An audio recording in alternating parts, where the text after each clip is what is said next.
Então, para a gente ter todo esse processo inflamatório, a gente precisa de alguém para ajudar a orquestrar tudo isso, que são esses mediadores inflamatórios, que são mediadores químicos que vão ativar ou desativar células, que vão causar o recrutamento de células de leucócitos para a região afetada, que vão causar as alterações estruturais no endotélio, e eles estão bem descritos do nosso roteiro, mas eu quero destacar aqui dois mediadores inflamatórios, que é a interleucina 1 e o fator de necrose tumoral alfa.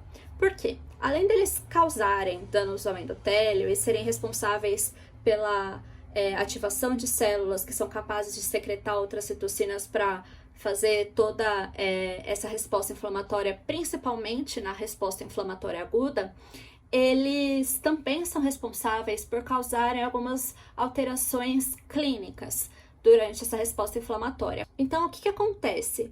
A IL-1 e o TNF-alfa, eles vão atuar sobre o sistema nervoso central e eles vão causar algumas alterações no comportamento da pessoa que está sofrendo essa reação inflamatória, principalmente quando a gente está lidando com agentes infecciosos. Então, o que acontece? Eles vão atuar no sistema nervoso central e eles vão fazer com que haja uma perda de apetite, e aí, imagine que a pessoa diminuindo o consumo, né, a ingestão de alimentos associada a um estado de maior consumo de energia para dar essa resposta inflamatória. Então, isso tudo vai causar uma perda de peso muito rápida. Então, por exemplo, quando a pessoa está doente, que ela fica com febre, a gente fala, nossa, né, a pessoa emagreceu. Por quê? Por causa disso. A IL-1 e o TNF-alfa vão agir no sistema nervoso central e vão fazer com que a pessoa perca a fome. E também existem outros sintomas secundários, como a insônia e a irritabilidade, que são ações secundárias da IL-1 e do TNF-alfa.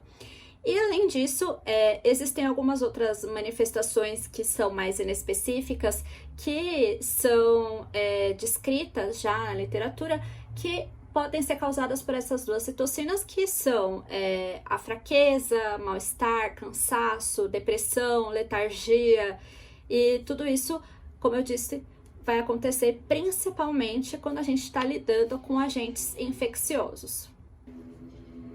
Outra manifestação clínica importante é a febre. A febre, ela é bem comum em reações de fase aguda, principalmente quando a gente tem um agente infeccioso. E por que ela acontece? Imagine que todos esses mediadores inflamatórios, eles estão causando uma chuva química no nosso organismo. E uma das células afetadas são neurônios termorreguladores, que são termosensíveis. E eles conseguem ajustar a temperatura e dizer para o organismo, estamos numa temperatura legal ou não estamos, precisamos aquecer ou precisamos esfriar. Então imagine que alguém mexeu no termostato e o termostato não está pegando direito a temperatura real e acha que está mais frio do que realmente está. Então, esses neurônios, eles vão começar a mandar impulsos para o organismo e eles vão pedir para que o organismo reforce os mecanismos de impedir a perda de calor e que ele comece a produzir mais calor. E isso tudo faz com que a pessoa fique mais agitada e tenha insônia, que era o que a gente estava falando agora há pouco, e ela tenha hiperalgesia, ela sinta mais dor do que o normal. Vocês já tiveram febre?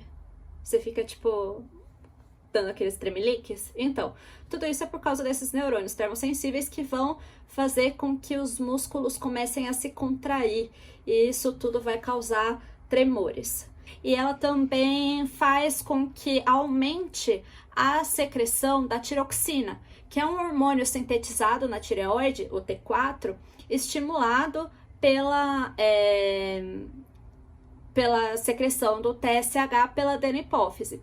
Essa tiroxina, ela é responsável por regular o nosso metabolismo, e a secreção da tiroxina aumenta a demanda energética, ela faz com que o nosso metabolismo precise de mais energia. Então, quando a gente atinge a temperatura que esses neurônios termosensíveis querem, essa temperatura ela vai estabilizar, ela não vai cair, ela vai estabilizar e ela vai permanecer aí até que a inflamação seja resolvida. A partir do momento que a gente remove esse agente infeccioso, a inflamação começa o seu processo de melhora, já de resolução, esses neurônios, eles vão voltar à temperatura próximo do normal, que é perto dos 37, ou 33,5, de acordo com alguns termômetros na porta de supermercado. Mas, brincadeira, gente, é 37, 36,5, 37. Mas essa diminuição da temperatura, ela exige algum esforço do organismo. Então, ele vai aumentar os mecanismos de perda de calor por dissipação, que vai causar uma hipogesia, a pessoa vai parar de sentir tanta dor no corpo, tanta mal-estar, e vai reduzir a atividade motora, a pessoa vai ficar mais letárgica, mais devagar, mais sonolenta, vai causar aí uma hipotensão, e para conseguir extravasar esse calor, a pessoa começa a suar, então aumenta a sudorese e a taquicardia. Aumentando a taquicardia, a gente vai ter um aumento na pressão sistólica. Ele é transitório, é por pouco tempo, e também um aumento na filtração glomerular, que vai fazer aumentar a diurese. Tudo isso para a gente perder calor e voltar na temperatura normal. Então, esse aumento na necessidade de energia, de produzir energia, vai fazer com que a gente comece a ter algumas alterações no metabolismo lipídico, de carboidratos, de proteínas. Então, por exemplo, o nosso eixo hipotálamo-hipófise suprarrenal, ele vai começar a secretar mais corticosteroides, principalmente os glicocorticoides, enquanto os centros autonômicos, eles vão começar a secretar adrenalina. Tudo isso para quê? Para aumentar a disponibilidade de glicose e ácidos graxos no organismo, para que a gente tenha uma maior disponibilidade de matéria-prima para produzir energia. Os glicocorticoides, eles vão atuar principalmente nos músculos esqueléticos e vão aumentar o catabolismo proteico, para que tenha mais aminoácidos circulantes, como por exemplo a glutamina e a arginina. Essas duas, elas são super importantes no funcionamento de linfócitos, porque além delas permitirem a reprodução celular, elas também podem servir como matéria-prima para produzir energia, como por exemplo na glutaminólise, que usa a glutamina como matéria-prima para produzir ATP. Esse catabolismo proteico que vai estimular a gliconeogênese, que vai ajudar no aumento da produção de glicose. E além da secreção de glicocorticoides, a gente também tem a secreção de adrenalina, que vai fazer o quê? Aumentar o estímulo para a glicogenólise, que vai produzir também glicose. Ela vai aumentar a secreção de glucagon e diminuir a secreção de insulina nas ilhotas de Langerhans, no fígado, e ela também vai aumentar a circulação de ácidos graxos pelo aumento da lipólise, que vai causar uma maior produção de corpos cetônicos, que vão então ser usados como matéria-prima de produção de energia no sistema nervoso central. Não, mas aí agora a gente imagina tudo que está acontecendo no nosso organismo quando a gente tem uma infecção ou uma inflamação.